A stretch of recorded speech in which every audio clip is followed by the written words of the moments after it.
네, 강프로입니다. 자, 한미반도체 보겠습니다. 자, 오늘도 하락하고 있습니다. 62평을 이탈한 이후에 이렇게 조금 강세 구간으로 빠르게 못 접어들면 역배열 전환의 가능성이 있습니다. 자, 근데 우리가 한 가지를 생각해 봅시다. 반도체가 왜 올랐을까? 자, 반도체가 올라간 이유는 AI 시대가 왔기 때문에 그렇습니다. 그리고 원래 기본적으로 반도체는 두 가지로 나눌 수가 있습니다. 자, 비메모리가 있고 메모리가 있습니다. 자, 메모리를 주력으로 맡고 있는 게 한국 기업들이고요. 그리고 비메모리를 주력으로 맡고 있는 게 미국 기업들입니다. 이 부분은 반드시 기억을 하고 계셔야 됩니다. 여기서 뭐가 더 중요하냐? 비메모리가 더 중요합니다. 자, 그런데 문제는 여기서 발생합니다. 비메모리가 작동을 하기 위해서는 메모리 반도체가 반드시 필수적으로 필요합니다. 이걸 이해를 하셔야 돼요. 자, 그럼 여기서 한번 볼게요. 비메모리는 그쵸? 앞서 나가기 때문에 재고가 없습니다. 자, 그런데 메모리 반도체는 일종의 원자재 같은 그런 취급을 받아요. 자, 그래서 우리가 여기서 볼 수 있는 내용은 뭐냐?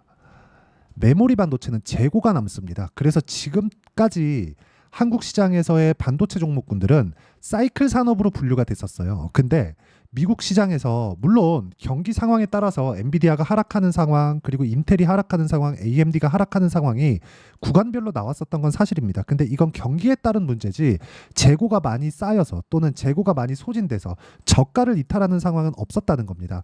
자, 그러면 한국 시장에서 반도체 기업들이 고질적으로 가지고 있었던 문제는 뭐냐? 재고에 대한 문제입니다. 그렇죠? 근데 지금 AI 시대가 왔고, 그리고 AI 시대가 옴으로 인해서 메모리 반도체 시장에 재고에 대한 부담이 없어졌습니다. 여기에 주목을 해야 돼요. 그래서 지금 한미 반도체를 포함해서 하이닉스도 마찬가지고요. 관련돼 있는 기업들이 모두 다 높은 평가를 받고 있었던 게 재고에 대한 부담이 없어졌기 때문에 그렇습니다. 이 부분을 반드시 기억을 하셔야 돼요. 자, 그럼 여기서 이렇게 하락하는 이유는 뭘까요? 트럼프 코멘트 때문에 그렇습니다. 근데 이건 표면상의 이유이기도 하고요. 주가가 올라가는 구조에 대해서 이해를 하셔야 되는데 앞으로 좋아질 만한 내용을 가격이 먼저 반영하면서 상승하는 구간에 우리가 맞춰서 그쵸? 맞춰서 매수하는 게 보유 기간을 가장 줄일 수 있는 내용 중에 하나입니다. 자, 우리가 여기서 한 가지 내용을 더 볼게요. 앞으로 좋아질 만한 내용을 우리가 어떻게 판단할 수 있을까요? 여러 가지 지표들이나 뭐 수출 데이터나 그쵸? 산업에 대한 흐름, 산업에 대한 방향 이런 것들을 유추해서 우리가 예상할 수 있겠지만 이건 예상의 범위 안에 벗어날 수 없죠. 근데 우리가 여기서 가격을 본다면 어떻게 될까요? 예상하는 내용을 토대로 돈을 직접 넣어야 주가가 상승하죠. 그래서 우리는 올라가는 구간에서 매매를 해야 됩니다. 자, 그럼 반대로 이렇게 하락하는 구간에서는 지금 앞으로 나빠지니까 내리는 건가요? 이렇게 보실 수도 있는데 그게 아니라 앞으로 좋아질 만큼 그쵸? 가격이 먼저 반영했어요. 실적보다. 그럼 실적 대비해서 가격이 더 비싸죠. 그럼 이 비싼 가격대가 실적을 확인하는 과정에서 눌림목을 만들게 되고 눌림목 구간을 우리는 흔히 얘기하는 조정 구간이라고 이야기를 합니다. 이쪽 구간에서 우리가 어떤 식으로 매매해야 될지 그 부분이 중요한 건데 그게 가격 전략이라고 제가 누차 말씀드리고 있고 가격 전략에 대해서 매매를 했을 때 우리가 보유 기간을 대폭 줄일 수 있고요. 그리고 그렇게 해야 우리가 중간에 이런 조정 구간을 빼고 고가 돌파하는 구간에만 매매를 이어갈 수 있게 됩니다. 한미반도체 같은 경우에는 AI 시대가 이제 시작이기 때문에 시세가 뭐 지금 시작한다 그건 아니지만 아직 실적에 대한 확인 과정이 남아 있고요. 실적에 대한 확인이 거치고 그리고 엔비디아의 실적 확인 정도만 거치더라도 주가는 지금보다 훨씬 더 높은 위치에 있을 겁니다. 이 내용에 대해서 공감하신다면 댓글로 공감 하나씩 적어주시고요. 자, 그리고 무엇보다 중요한 내용은 미래 가치에 대한 판단입니다. 그 미래 가치에 대한 판단을 우리가 정확하게 알 수 있는 방법은 사실상 없어요. 자, 근데 우리가 여기서 한 가지를 더 보자고요. 미래 가치를 정확하게 계산할 수 없다면 우리가 여기서 미래 가치를 계산하면서 움직이는 주가를 추적해가면서 매수할 수 있겠죠. 이렇게 추적해가면서 매수를 했을 때 매매하는 타점 자체를 어떻게 잡아야 되는지 그 부분을 보여드리도록 하겠습니다. 자, 여기 리노공업에 대한 부분이 있는데 이것도 반도체입니다. 반도체고 비메모리 기반이에요. 자, 근데 내용 한번 보시면 정확하게 제가 어느 구간에 매매를 이어왔었는지가 중요하고 보면 6% 수익, 14% 수익, 그렇죠? 이런 정도의 상황 만들어내죠. 밑에 여기 7% 정도 손절하는 구간이 있는데 매매하는 과정에서 손절 구간은 필수적으로 필요합니다. 그렇다고 하더라도 내가 이동하면서 매수를 이어갈 수 있어야 된다는 점, 이 부분 반드시 기억을 하시고요. 뭐 다른 종목을 보더라도 마찬가지입니다. 최근에 매도한 STX 중공업이고 그리고 오늘 다시 매수를 했는데 자, 내용 보시면 올라가는 구간에 정확하게 타점을 잡은 결과 36%대 그쵸? 높은 수익률을 단기간에 낼 수 있었고 이 내용에 대한 부분을 여기 소통방에서 공유를 해드리고 있습니다. 자, 오늘 같은 경우에도 정확하게 제가 STX 중공업에 대해서 공유를 해드렸죠. 이런 식으로 가격을 보고 매매를 할 수 있어야 된다는 거고, 한미반도체의 실시간 타점, 그리고 지금 그쵸 조정을 받고 있는 반도체 종목군들은 엔비디아의 실적 발표 이후에는 다시 상승 구간을 만들어 가는데 주가는 먼저 반영하기 때문에 엔비디아 실적 발표 이전에 바닥을 짚고 움직일 수 있는 상황이 나올 겁니다. 이쪽 구간에 맞춰서 우리가 매매할 수 있는 가격대를 소통방에서도 이야기를 드리겠지만 제가 종종 진행하는 라이브에서도 진행을 하도록 할 테니까 구독과 좋아요 눌러주시고요. 상단에 있는 전화번호로 구독 또는 라이브라고 문자 보내주시면 소통방 입장 링크나 라이브 할 때 라이브 입장 링크를 제가 순차적으로 공유를 해드리도록 하겠습니다. 자, 그러면 여기서 우리가 봐야 되는 건 뭘까요? 제가 이렇게 제가 매매한 내용까지 오픈해 가면서 이야기를 드린 이유는 뭘까요? 타점에 대한 이해가 필요하다는 겁니다. 예를 들어서 이런 거예요. YC 한번 볼게요.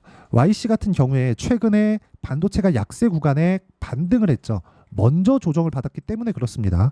근데 저는 언제 매도했죠? 이쪽 구간에서 매도했고 손절은 5% 정도의 손절을 했죠. 근데 그 전에 뭘 했습니까?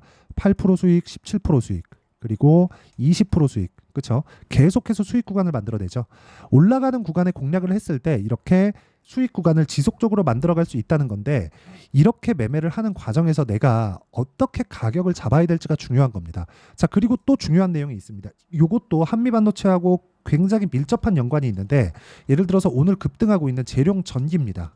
자, 보시면 제가 매도한 가격대는 93,700원, 수익은 6% 정도 수익으로 나왔습니다. 매수한 구간은 당연히 고가를 확인하는 구간에서 매수를 했죠. 자, 근데 어떻습니까? 하락하고 다시 오늘 12% 정도의 반등을 합니다. 현대일렉트릭, 그쵸? HD 현대일렉트릭의 실적이 발표됐고 실적이 서프라이즈하게 나왔기 때문에 그런 것에 대한 영향을 받았고, 재룡전기도 실적이 잘 나올 것이라는 기대감을 먼저 반영하고 있는 건데, 그건 오늘에만 봤을 때 이야기고요. 그 전에, 그쵸, 직전 시세를 보면 뭡니까? 안 올라가니까 제가 매도한 겁니다. 이런 가격적인 분류법이 가장 중요하다고 말씀드리는 거고, 이 내용에 맞춰서 우리가 매매를 해야 되는 가격에 대한 부분, 그렇죠? 이런 부분에 대한 이해가 필요하다. 그리고 그 내용은 여기 소통방에서도 진행을 하고요. 제가 라이브에서도 진행을 하고 있으니까 구독과 좋아요 눌러주시고요. 상단에 있는 전화번호로 구독 또는 라이브라고 문자 보내주시면 한미반도체의 실시간 타점, 그리고 고가 돌파 종목군들의 실시간 타점을 제가 소통방이나 라이브에서 공유를 해드리도록 하겠습니다. 자, 가장 중요한 건 가격이라고 말씀드렸죠. 이런 가격에 대한 부분을 우리가 어떻게 판단하고 이해할 건지 그 부분에 대해서 이야기를 드린 거고, 한미반도체는 지금 바닥 구간에 있으니까, 그렇죠? 여기서 어떤 부분 확인해야 된다? 실적에 대한 부분 확인하고 반등을 합니다. 왜? 미래 가치가 좋아지는 부분, 그렇죠? 주가는 올랐다는 건 돈이 그만큼 들어왔다는 게 되고, 돈이 들어왔다는 건, 그렇죠, 근거가 있기 때문인데 그 근거에 대한 확인 과정을 거치고 있는 겁니다.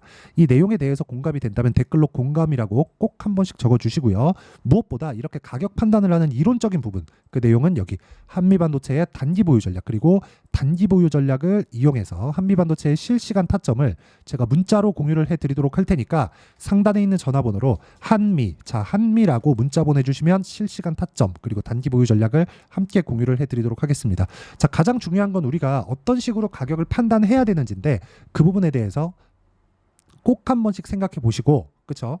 모든 분들이 성공 투자하셨으면 참 좋겠습니다. 자, 24년도가 돼서도 시장은 여전히 어렵습니다. 자, 근데 시장은 항상 어려울 거예요. 앞으로도 계속해서 어려워질 겁니다. 자, 근데 제가 매월 대시세 종목을 구독자분들에게 공개를 합니다. 자, 내용을 보면 12월 달에 실제 공개를 했었던 강프로의 대시세 종목에 대한 내용인데, 대기업을 상대로 안정적인 매출 구조를 가지고 있고요. 그리고 현재 주요 거래처는 삼성전자, 인텔, 하이닉스, TSMC, 해외에 반도체 관련된 기업이라는 걸 알 수 있죠. 그만큼 1월 달에 제가 보고 있었던 종목은 반도체 관련주라는 걸 알 수 있습니다. 공개를 해드리면 이 내용입니다. 여기 어보브 반도체, 그쵸, 실제 제가 거래한 내용을 공개를 한 거고요. 수익에 대한 크기를 보면 공략한 시점, 제가 가격대를 함께 공개를 해드렸는데 공략한 시점부터 21%의 수익 마감이 된 것을 확인해 볼 수가 있습니다. 자, 근데 지금도 마찬가지입니다. 지금은 어떤 이슈가 있을까요? 2월 달에 발표한다는 기업 밸류업 프로그램이 있죠. 근데 그걸로 인해서 지금 2월 달에 발표한다고 이야기가 나온 상황이고요. 무엇보다 우리가 생각해야 될 내용은 한 가지입니다. 어떤 이슈나 그리고 어떤 상승할 수 있는 내용으로 인해서 주가가 올라가는 것은 맞죠. 하지만 가격이 먼저 반영한다는 걸 반드시 알고 있어야 되고, 그런 내용에 대한 파악이 되었을 때, 그쵸? 여기 어부부 반도체처럼 21%, 그쵸? 대략 3에서 4일 동안 20% 이상의 수익을 먹을 수 있고요. 그리고 여기 HLB 같은 종목처럼 대략 일주일이 채 되지 않는 기간 동안 30%의 수익을 낼 수 있습니다. 자, 그러면 답은 나왔어요. 재료에 대한 부분보다 중요한 게 가격이다. 자, 근데 지금 시장에 쏠려 있는 게 뭐죠? 2월 달에 발표하는 기업 밸류업 프로그램에 대한 내용이죠. 자, 그러면 우리가 이쪽에다가 지금 집중을 해야 될까요? 그 내용을 한번 보겠습니다. 기아차의 차트를 보면요. 1월 24일 날 정부단에서 입김을 불어넣은 이후에 시세가 강하게 발생한 것처럼 보이지만 애초에 12월 달부터 신고가를 달성했다는 걸 확인할 수 있습니다. 자, 그러면 우리가 스케줄을 따져봤을 때 우리가 어디를 봐야 될까요? 4월 달 총선을 봐야 됩니다. 드디어 때가 온 거죠. 4월 달 총선이 끝나면 그 뒤엔 뭐가 있죠? 대선 전국으로 들어갑니다. 그러면 우리는 4월 달 총선부터 시작해서 대선까지 이어질 수 있는 종목을 찾는 게 정말 중요합니다. 그게 정부 정책의 방향과 그리고 스케줄에 맞춰서 가는 거예요. 정치적인 상황에 따라서 주가가 움직이는 걸 우리는 수도 없이 많이 봐왔기 때문에 스케줄에 맞춰서 가는 게 지금으로서는 답이 될 수 있습니다. 그리고 무엇보다 어느 정도의 시세를 내는지 그 첫 번째 단계인 상황을, 그쵸, 제가 12월 달 밝혀드렸었던 대시세 종목으로 이미 공개를 해드렸기 때문에, 그쵸, 어떻게 제가 매매를 했는지까지 다 보여드렸습니다. HLB처럼, 그쵸, 31.9% 걸린 시간은 4일밖에 되지 않죠. 이 종목을 제가 가격과 그리고 어떤 종목인지를 애초에 12월 달부터 공개를 한 겁니다. 자, 그러면 지금도 마찬가지예요. 앞서서 제가 말씀드렸었던 23년도에 했었던 여러 가지 종목들이 있죠. 한미반도체 같은 종목들도 여기 소통방에서 모두 공개를 해서 실제로 10,000원부터 60,000원까지 상승한 내역이 있고요. 왜 공략을 했는지를 제가 다 공개를 해드렸습니다. 근데 지금도 마찬가지라는 거죠. 정부 정책의 방향에 맞춰서 또는 선거 스케줄에 맞춰서 매매를 이어가야 될 때가 됐고요. 제가 총선 관련된 큰 시세가 나올 수 있는 대시세 종목을 준비를 해놨습니다. 길게 말씀드리지 않겠습니다. 모든 종목들은 신고가를 달성하면서 대시세 준비를 하게 되고요. 신고가를 공략했을 때 내가 시장에 주도주를 잡을 수 있는데 지금은 총선에 집중하는 게 맞다. 그래서 총선 관련된 그리고 대선까지 이어질 수 있는 종목을 준비를 해놨는데 지금부터 준비를 하셔야 나중에 고가에 올라가서도 꾸준하게 매매를 이어갈 수 있습니다. 자꾸 막 손절하고 매매하는 과정에서 너무 어렵다 하시는 분들은요. 이 종목 딱 받아가서 큰 수익 내셨으면 좋겠고요. 이 종목은 상단에 있는 전화번호로 대시세라고 문자를 보내주시는 분들에 한해서만 제가 총선 그리고 대선까지 이어질 수 있는 종목을 공개해 드리도록 할 테니까 상단에 있는 전화번호로 대시세라고 문자를 보내주시고요. 그리고 구독과 좋아요 꼭 좀 부탁드리겠습니다. 시장은 정말 어렵습니다. 자, 그래서 모든 분들이 성공 투자하셨으면 좋겠고요.